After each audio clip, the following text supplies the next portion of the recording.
बच्चों, mental math कक्षा 10। मैं हूं हरी सर और आप सभी बच्चे देख रहे हैं आपका अपना YouTube channel math with Hari sir special Hindi medium के बच्चों के लिए।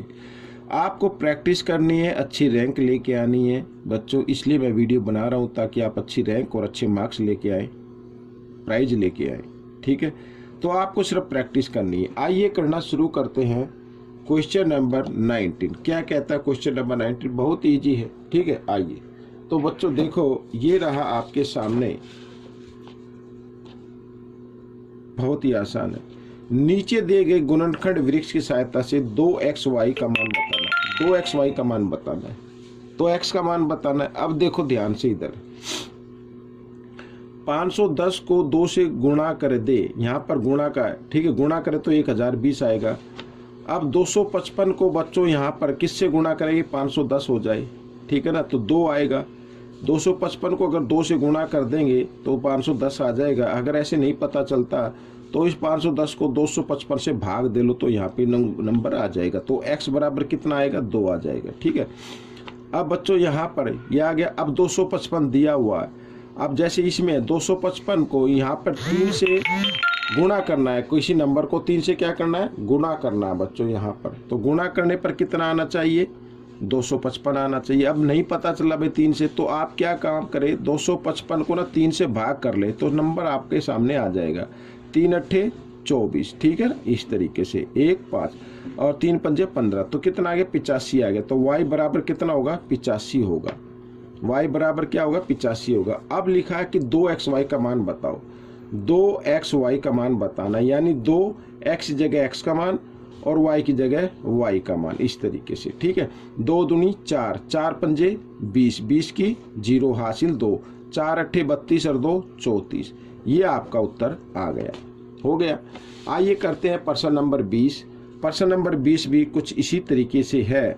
ठीक है, अब देखो यहाँ पर नीचे दिए गए गुणनखंड वृक्ष की सहायता से x भाग y ये करना, या x बटे y, ठीक है, इसका वर्ग, और यहाँ पे चाहे तो इधर भी वर्ग लगा सकते हो। इनका मान आपको निकालना है।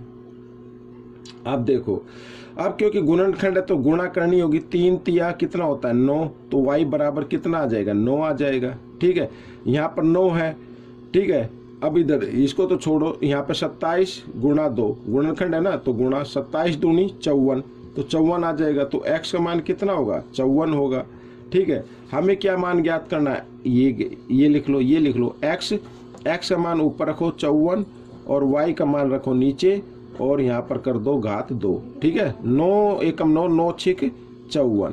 ठीक है, अब 6 की घात 2 आ गई। 6 को 2 बार गुणा करेंगे, 6 गुणा 6, तो कितना आता है? 36 आता है बच्चों। ये आपका उत्तर बन गया। ठीक है, इस तरीके से प्रश्न आपका हल हो गया। आइए करते हैं प्रश्न नंबर 21।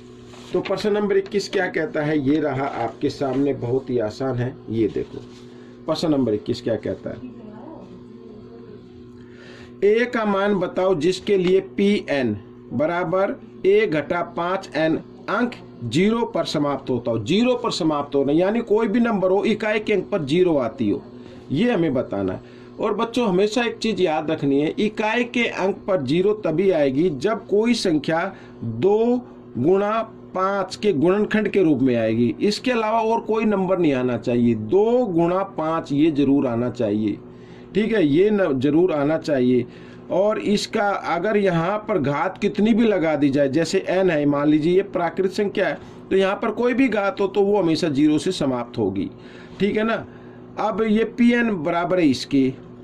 ठीक है, तो a का मान बताना है। अब a का मान बताना, तो बच्चों देखो 5 तो 5 के बराबर है, और a बराबर किसके रहेगा? a बराबर किसके रहेगा? 2 के रहेगा। याद रखना, कोई भी संख्या 0 पर समाप्त होती है, यानी इकाई के अंक पर 0 आता है यदि संख्या के गुणनखंड, यहाँ पे लिख दूं, ठीक है, यदि संख्या के गुणनखंड, यदि संख्या के गुणनखंड 2 व 5 के रूप में हो।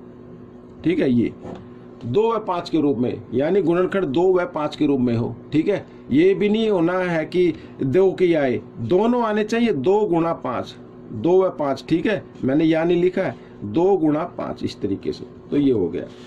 प्रश्न नंबर 22, प्रश्न नंबर 22 कहता है सबसे छोटी धनात्मक परिमेय संख्या बताओ जिसे 1/3 से गुणा करने पर इसका दशमलव प्रसार दशमलव के एक स्थान के बाद समाप्त हो जाए। ठीक है, अब बच्चों दशमलव प्रसार समाप्त होना है तो इसका मतलब यहाँ पर 1/3 है, तो 3 तो हमें हटाना पड़ेगा तभी ये समाप्त होगा। ठीक है, इसका जो दशमलव प्रसार होगा तभी वो दशमलव के बाद खत्म हो जाएगा। तो 3 हटाना, तो 3 तो हमें ऊपर लेना पड़ेगा। नीचे क्या ले सकते हैं, 2 ले सकते हैं। अब जैसे 3 से 3 कैंसिल हो जाएगा तो कितना आ जाएगा, 1/2 आ जाएगा। अब यहाँ पर अगर हम 1 को 2 से भाग करें, 1 को 2 से भाग करें तो 2 के पाड़े में 1 तो आएगा नहीं, 0 दशमलव लगा के हम ये उतारे 2 पंजे 10 इस तरीके से। ठीक है, ये आ गया तो 0.5 आ गया। ठीक है, ये तो चलो और देखते हैं। अच्छा, 1/3 को अगर हम यहाँ पे 3 बटे किससे कर दे, 5 से कर दे। किससे कर दे, 5, क्योंकि दशमलव प्रसार हमेशा होता है बच्चों यदि उसके गुणनखंड 2 और 5 के रूप में आए, 2 व 5 के रूप में आए गुणनखंड, हर के गुणनखंड। ठीक है ना, याद रखना। हम 5 से क्यों कर रहे हैं, क्योंकि हमने यहाँ पे 3 से नहीं किया, 4 से नहीं किया, 5 से किया, 5 से कर रहे हैं। क्यों, क्योंकि अगर हर के गुणनखंड 2 जैसे 2 है या 5 इनके गुणनखंड के रूप में होंगे तो वो दशमलव प्रसार होगा और वो समाप्त हो जाएगा। कितने भी अंक के बाद हो वो बात की बात है, तो वो समाप्त होगा दशमलव प्रसार के बाद। ठीक है ना। अब 3 से 3 किया तो बच गया 1/5। अगर हम इसको 1 को 5 से भाग करें तो 5 के पाड़े में तो ये आता नहीं, यहाँ पर 0 लगा देंगे। ठीक है, इस तरीके से 5 दूनी 10, ये हो गया। तो बच्चों इसका आ गया, कितना आ गया, 0.5, इसका 0.2। चलो और देखते हैं। अब 1/3 और यहाँ पर 3 अब लिख दो 10, यहाँ पर ये आ गया। तो ये बच्चों 1/10 हो गया। अब क्योंकि इसमें 1 0 है तो पीछे से 1 अंक के बाद 10 लगा दे इस तरीके से। अब बच्चों देखो, 1 नंबर तो आ रहा 0.2, 1 आ रहा 0.5 और 1 आ रहा 0.1। इसमें सबसे छोटी संख्या कौन सी है, सबसे छोटी संख्या ये है। और ये किसके लिए आया है, 3/10 के लिए। तो वो सबसे छोटी संख्या कौन सी होगी, परिमेय संख्या 3/10 होगी। ठीक है, ये आपका उत्तर रहेगा। प्रश्न नंबर 23 क्या कहता है, प्रश्न नंबर 23 कहता है 2 अंकों की सबसे बड़ी अभाज्य संख्या, 2 अंकों की सबसे बड़ी अभाज्य संख्या जो भाग ना हो सके वो होती है बच्चों 97। 99 नहीं लिखेंगे क्योंकि 99 तो भाग हो जाता है, 98 भी भाग हो जाता है, 97 लिखेंगे। ठीक है, ये हो गया। और 3 अंकों की सबसे छोटी अभाज्य संख्या, सबसे छोटी अभाज्य संख्या, सबसे छोटी अभाज्य संख्या यानी ये होती तो 100 है लेकिन ये तो भाज्य संख्या है, वो होती है 101। ये अभाज्य संख्या का अंतर बताइए, अंतर ये। ठीक है, अंतर कर लेते हैं। अब बच्चों इनको आपस में घटाएंगे तो कितना आ जाएगा, 4 आ जाएगा। और बड़े नंबर के सामने घटा इसलिए घटा का 4 आ जाएगा। इस तरीके से आपको करना है। ठीक है, तो अगर आप चाहो तो लिख सकते हो यहाँ पर 2 अंकों की सबसे इधर बड़ी अभाज्य संख्या, ऐसे भी लिख सकते हो। कितनी है, 97। 3 अंकों की सबसे बड़ी अभाज्य संख्या कितनी होगी, 101 होगी। इनका अंतर ज्ञात करना, अंतर आगे घटा 4 आगे। ठीक है, ये प्रश्न आपका हल हो गया। आइए करते हैं प्रश्न नंबर 24। ये रहा प्रश्न नंबर 24 आपके सामने। ठीक है, प्रश्न नंबर 24 क्या कहता है, देखो कहता है n जमा क्यू का मान बताना है, n जमा क्यू का। और यहाँ 7560 के गुणनखंड किए गए हैं, ये किए गए हैं। तो यहाँ पर n का मान ज्ञात करना है, क्यू का मान ज्ञात करना है। कैसे करेंगे, तो हम 7560 के ना गुणनखंड कर लेते हैं तो उसमें आ जाएगा आपका। जैसे 2 से करेंगे बच्चों, यहाँ पर करेंगे 2 से तो 2 तिया 6।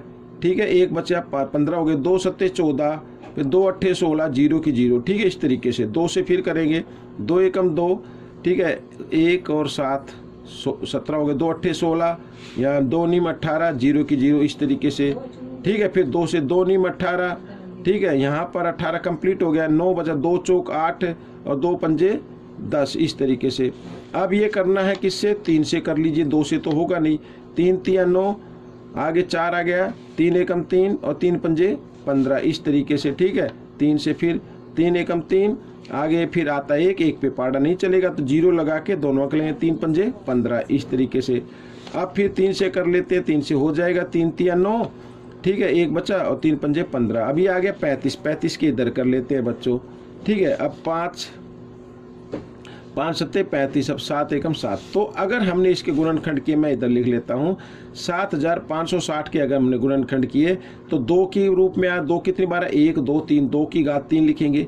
और 3 कितनी बार आया है? 1 2 3, ये भी 3 बार आया है, यहाँ पे लिखेंगे।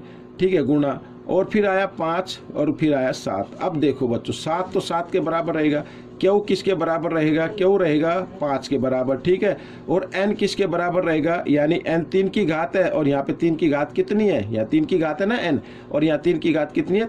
3 है, तो यहाँ पर 3 लिख देंगे। ठीक है, अब हमें जो मान ज्ञात करना था वो करना था, यहाँ पर लिखा है, ये देखो n जमा क्यू। तो n का मान है 3। ठीक है, n का मान कितना है? 3 है, ये आप देख सकते हैं। और जमा क्यू का मान कितना है? 5 है। तो दोनों को जमा किया तो कितना आ गया? 8 आ गया। ये आपका उत्तर बन गया। प्रश्न नंबर 25 कहता है बच्चों कि 1 गुणा 13 गुणा 19 गुणा 23, ठीक है, यहाँ पर जमा 23 का सबसे छोटा अभाज्य गुणनखंड बताओ। सबसे छोटा अभाज्य गुणनखंड, सबसे छोटा अभाज्य गुणनखंड होता है बच्चों 2 होता है। ठीक है, 2 होता है। अगर वो आता है इसमें तो ये होगा, और कोई आएगा नंबर तो वो होगा सबसे छोटा है, इसमें बताना है। ठीक है, वैसे नहीं बताना है कि सबसे छोटा अभाज्य गुणनखंड क्या होता है। ठीक है ना, होता तो 2 है, लेकिन इसमें क्या कौन सा होगा वो हमें बताना है। तो ये करने के लिए आपको क्या करना पड़ेगा, यहाँ पर ये नंबर दिए तो आप क्या करें इनमें से, ठीक है, 23 नंबर है ना दोनों में, तो 23 को आप यहाँ पर कॉमन ले ले। ठीक है, उभयनिष्ठ ले ले, यहाँ पर ब्रैकेट डाले। मैं इसको चेक कर लेता हूँ बच्चों, यहाँ पर ये 1 है या 11 है। ठीक है, आइए मैं चेक कर लेता हूँ एक बार। तो ये है बच्चों प्रश्न नंबर 25। प्रश्न नंबर 25 में जी हाँ 1 है, इसमें 1 दिया हुआ है। ठीक है, तो कोई बात नहीं, 1 दिया हुआ है। तो अब यहाँ पर बच्चों 1 को हटा दो, कोई दिक्कत नहीं। 13 गुणा 19 और गुणा 23, ठीक है ना, ये आ गया, और जमा 1 आ गया इस तरीके से। ठीक है, अब यहाँ पर 23, अब ब्रैकेट, फिर अब इनको गुणा करना है आपको। क्या करना है? गुणा कर देना है। क्या करना है? गुणा कर देना है आपको, या गुणा ही कर लो। चलो 13 को 19 को 13 से करते हैं। ठीक है, ऐसे 3 निम 27 का 7 का हासिल 2, 3 एकम 3 और 2 5। ठीक है, 19 एकम 19, इस तरीके से ये गुणा हो गई। 7 9 और 5 14, और यहाँ पे 247 आ गया। 247 को आपको गुणा करना है 23 के साथ। ठीक है, ये कर देते हैं। तो 3 सत्ते 21, ठीक है, हासिल 2, 3 चौक 12, 2 14, 3 दूनी 6 1 7, तो 2 से 2 सत्ते 14 का 4 का, ठीक है, हासिल 1, 2 चौक 8 1 9, 2 दूनी 4, ये आ गया बच्चों गुणा करने पर। ठीक है, 9 और 7 16, और यहाँ पे आ गया। अब ये आ गया बच्चों 5681 जमा 1। अब इनको जमा करेंगे 23, और इधर ये ब्रैकेट 5682 बन जाएगा। अब इसको गुणा मत करना, इसको रहने देना। अब इसके आप गुणनखंड अगर आप ज्ञात करेंगे इस तरीके से, तो सबसे पहले क्योंकि पीछे 2 के पाड़े में आने वाली संख्या, तो 2 से ही तो करेंगे ना इसको। 2 दूनी 4, 2 अट्ठे 16, 2 चौक 8, 2 एकम 2। ठीक है, इस तरीके से। तो सबसे छोटा जो इसमें अभाज्य गुणनखंड होगा वो क्या होगा? 2 होगा। तो ये 2 आपका उत्तर बनेगा। सबसे छोटा अभाज्य गुणनखंड लिख लेना यहाँ पर, सबसे छोटा अभाज्य गुणनखंड कितना है? 2 है। ठीक है, इस तरीके से प्रश्न आपका हो जाएगा। प्रश्न नंबर 26 क्या कहता है ये देखो। प्रश्न नंबर 26 कहता है बच्चों 15 की बटे 2 की घात 3 गुणा 5 की घात 2 गुणा 3 की घात बीटा है ये, और गुणा 7 की घात n का दशमलव प्रसार शांत है। शांत है क्योंकि हर किस में आ रहा है? 2 के रूप में आ रहा है। ठीक है, 2 की घात दी हुई है। 2 की ये हर 2 के गुणनखंड में आए या 5 के में आए, मीन्स 2 आए या 5 आए। ठीक है, तो दशमलव प्रसार क्या होगा? शांत होगा, यानी मतलब दशमलव के बाद वो पूरा कंप्लीट भाग हो जाएगा, उसे बोलते हैं शांत। तो n और बीटा के न्यूनतम संभव मान ज्ञात करो। अब बच्चों देखो, ये यहाँ पर यहाँ दिया हुआ बीटा, और यहाँ पर 7 की पावर n का न्यूनतम मान। न्यूनतम मान मतलब कम से कम मान कितना होगा? भाई ये शांत तो हो ही रहा है। अगर हम यहाँ पर बीटा बराबर क्या रख दे? 1 ले ले, और n बराबर क्या रख दे? 1 ले ले। ठीक है ना, n बराबर सॉरी यहाँ पर 1 ले ले, तो 3 3 की घात 1 होगी और 7 की घात 1 होगी, तो कितना 7 21 हो जाएगा, ठीक है ना जी। लेकिन अब इससे भी कम लिया जा सकता है। अगर हम बीटा का मान क्या ले ले, 0 ले ले, एन का मान भी क्या ले ले, 0 ले ले, क्योंकि ये मैंने आपको बताया है अगर किसी की घात 0 है तो उसका आंसर कितना होता है, 1 होता है। अब यहाँ पर अगर 3 की घात है, यहाँ पर मैं 0 रख लेता हूँ और गुणा 7 की घात क्या रख लेते, 0 रख लेते हैं, तो इसका आंसर भी क्या होगा, 1 होगा, और इसका आंसर भी क्या होगा, 1 होगा। 1 को 1 से मल्टीप्लाई करें 1 आएगा। तो सबसे कम मान तो यही हुआ ना। तो सबसे कम मान जो न्यूनतम मान है, यानी गुणा करने पर 1 आया, तो न्यूनतम मान क्या होगा बच्चों, एन का न्यूनतम मान आप 0 रख सकते हैं और बीटा का भी आप मान 0 रख सकते हैं बच्चों, ठीक है ना। तो भी इसका वैसे तो लिखा हुआ है दशमलव प्रसार शांत है, तो बड़े से बड़ा मान रखने की जरूरत ही नहीं है।